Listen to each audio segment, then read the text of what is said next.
Hi friends, welcome to Hifaya's recipes and vlogs. நீங்கள் இன்னும் இந்த சேனலை சப்ஸ்கிரைப் பண்ணலையா? அப்போ மறக்காமல் சப்ஸ்கிரைப் பண்ணிவிடுங்க. அந்த பெல் பட்டனையும் ப்ரெஸ் பண்ணிவிடுங்க. இன்றைக்கி நம்ம செய்ய போகிறது ஹெல்த்தி அண்ட் டேஸ்டியான காலிஃப்ளவர் கட்லெட். எப்படி செய்கிறதுன்னு பார்க்கலாம் வாங்க.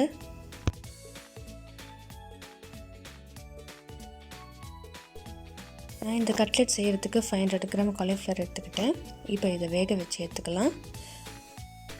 காலிஃப்ளவரில் கொஞ்சம் தண்ணி ஆட் பண்ணி 1 டீஸ்பூன் டர்மரிக் பவுடர் ஆட் பண்ணிக்கலாம். அப்புறம் 1 டீஸ்பூன் சால்ட் ஆட் பண்ணிக்கலாம். இப்போ நல்லா இது கலந்து விட்டுக்கிட்டு இப்போ அதை கொதிக்க விட்டுக்கலாம். காலிஃப்ளவர் நல்லா வெந்ததும் ஒரு பவுலுக்கு ட்ரான்ஸ்ஃபர் பண்ணிக்கலாம். இப்போ அதை இதை மாதிரி சின்ன சின்னதாக பிரித்து வச்சுக்கலாம். பிரித்து வச்சுக்கிட்டு இதை ஒரு பிளெண்டருக்கு ட்ரான்ஸ்ஃபர் பண்ணிவிட்டு பல்ஸ் கொடுத்து எடுத்துக்கலாம். பேஸ்ட் மாரி ஆக்கிடக்கூடாது, கொஞ்சம் கொரப்பாக எடுத்துக்கணும். நான் 2 வெங்காயத்தை நல்லா பொடிசாக நறுக்கி வச்சுருக்கேன். ஒரு முட்டை எடுத்துருக்கேன். அப்போ கொஞ்சோண்டு பிரெட் க்ரம்ஸ் எடுத்துக்கலாம். இப்போ இந்த முட்டையை நல்லா கலக்கி எடுத்துக்கலாம்.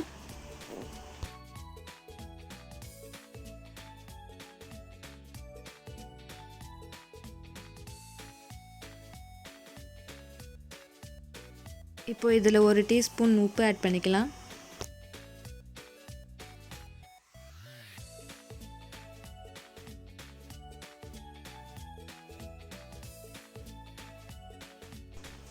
இப்போது வெங்காயம் ஆட் பண்ணிக்கலாம்.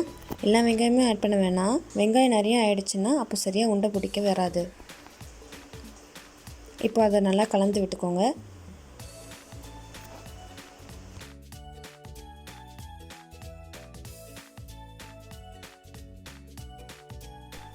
ரெண்டு டீஸ்பூன் இஞ்சி பூண்டு பேஸ்ட் ஆட் பண்ணிக்கலாம். 1/2 டீஸ்பூன் மஞ்சள்தூள் ஆட் பண்ணிக்கலாம். 1 டீஸ்பூன் மிளகாய்த்தூள், 2 டீஸ்பூன் கரம் மசாலா,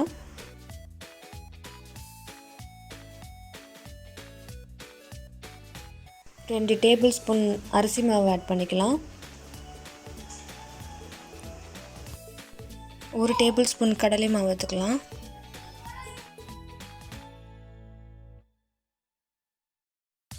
இப்போ இதை நல்லா கலந்து விட்டுக்கலாம். இப்போ நம்ம அடித்து வச்சுருந்த முட்டையை அதில் ஆட் பண்ணிக்கலாம். ஆட் பண்ணிவிட்டு கடைசியாக 2 டேபிள் ஸ்பூன் மைதா மாவு ஆட் பண்ணி நல்லா கலந்து விட்டுக்கலாம்.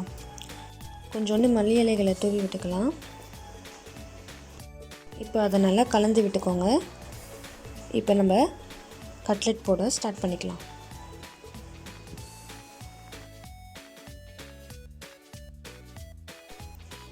இப்போ கையில் கொஞ்சோண்டு எடுத்துக்கோங்க.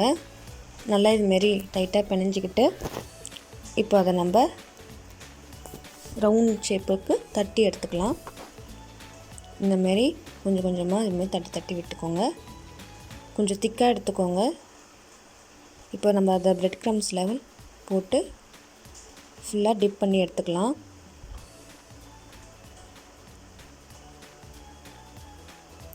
இப்போ ஷேப்பை நல்லா கரெக்ட் பண்ணிக்கிட்டு இப்போ ஒரு பிளேட்டுக்கு அதை ட்ரான்ஸ்ஃபர் பண்ணிடலாம். இப்போ இது இன்னொரு மெத்தட். இது உங்கள் கையில் ஒட்ட மாதிரி நீங்கள் ஃபில் பண்ணிங்கன்னா இந்தமாரி ஒரு கவர் வச்சுக்கிட்டு அதில் நீங்கள் தட்டி எடுத்துக்கோங்க. இப்போ அதை பிரெட் க்ரம்ஸில் டிப் பண்ணி எடுத்துக்கிட்டு ஒரு பிளேட்டுக்கு ட்ரான்ஸ்ஃபர் பண்ணிடலாம்.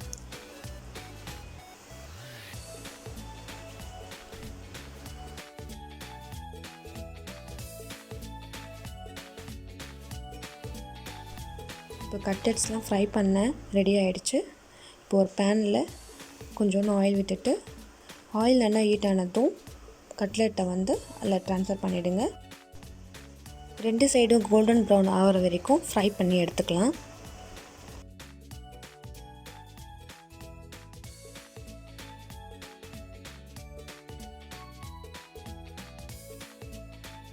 அவ்வளோதான் ஃப்ரெண்ட்ஸ், நம்மளோட கட்லெட் ரெடி. இப்போ ஒரு பிளேட்டுக்கு ட்ரான்ஸ்ஃபர் பண்ணிடலாம். இந்த ரெசிபி நீங்களும் ட்ரை பண்ணி பார்த்துட்டு எப்படி இருந்துச்சுன்னு கமெண்ட் செக்ஷனில் கமெண்ட் பண்ணுங்கள். இந்த வீடியோ பிடிச்சிருந்தால் லைக் பண்ணுங்கள், ஷேர் பண்ணுங்கள். நீங்கள் ஒன்றும் சப்ஸ்கிரைப் பண்ணலைன்னா மறக்காமல் சப்ஸ்கிரைப் பண்ணிடுங்க. அண்ட் பெல் பட்டனை ப்ரெஸ் பண்ணிவிடுங்க.